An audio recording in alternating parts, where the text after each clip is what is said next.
So, you like to read Star Trek books, eh? Well, there are a lot of them. This is a show about exploring the Star Trek novel universe and helping you figure out what to read next. Brought to you by ReadStarTrekBooks.com. Hey, Mr. Wolf, do you have a favorite Star Trek author? Of course not. That would be foolish. No, it's not. Yes, it is. It's not. It is important to realize that each Star Trek author has their own strengths, interests, and styles. Well, that's obvious, but why can't you have a favorite?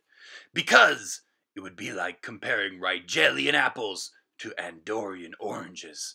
They are fruits from different worlds. Oh, I get it. Each author is different, and choosing just one would be silly. Precisely. It takes many different authors with many different styles and strengths to fill in such a vast universe. Okay, that makes sense. Let me give you an example. Take the incredible author Michael Jan Friedman. I'm excited.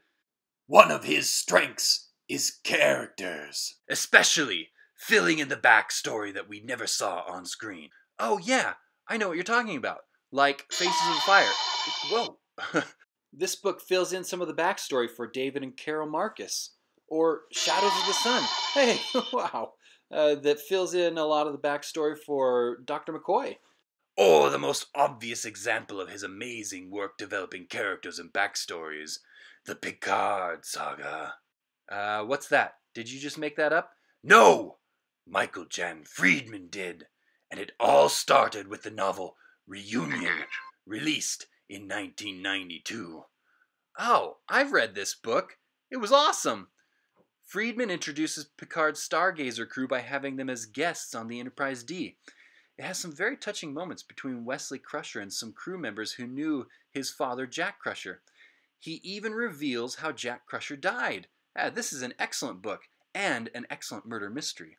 But he didn't stop there. In the year 2000, the year 2000, Michael Jan Friedman's book The Valiant was released, which is the story of how Picard became the captain of the Stargazer. Really? I'll have to read this book. Then he wrote a Stargazer story for the Double Helix crossover miniseries.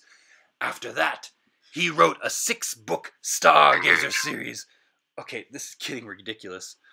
I've read some of these. They're awesome. I especially liked, they're all really good. The Stargazer crew is really cool. It seems like younger Captain Picard is always having to defend his worth to the admirals.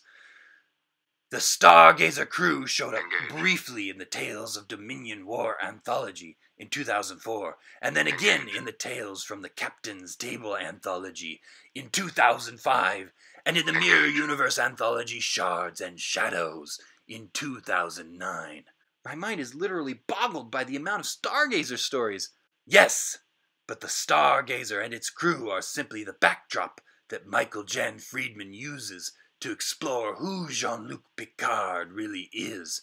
In 2005, he was able to jump forward in his saga, in the novel Death in Winter, and resolve many of the relationship loose ends that existed between Picard and Beverly Crusher after The Next Generation ended.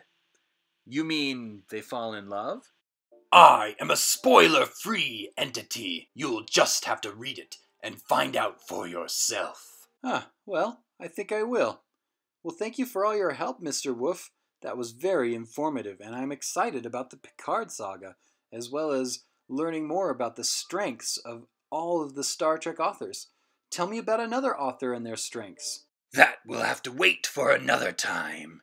If we talk much longer, all of our viewers will be gone. Ha ha! You cracked me up, Mr. Wolf. Watching us talk would be like watching someone talk to themselves. Exactly. Yes, I was talking to you. Since you are already here, make sure to check out the books we talked about in the notes, and go to ReadStarTrekBooks.com for more excellent information about how to navigate the Star Trek novelverse. Oh, and one more thing. Don't forget to check out Michael Jan Friedman's current work at crazy8press.com.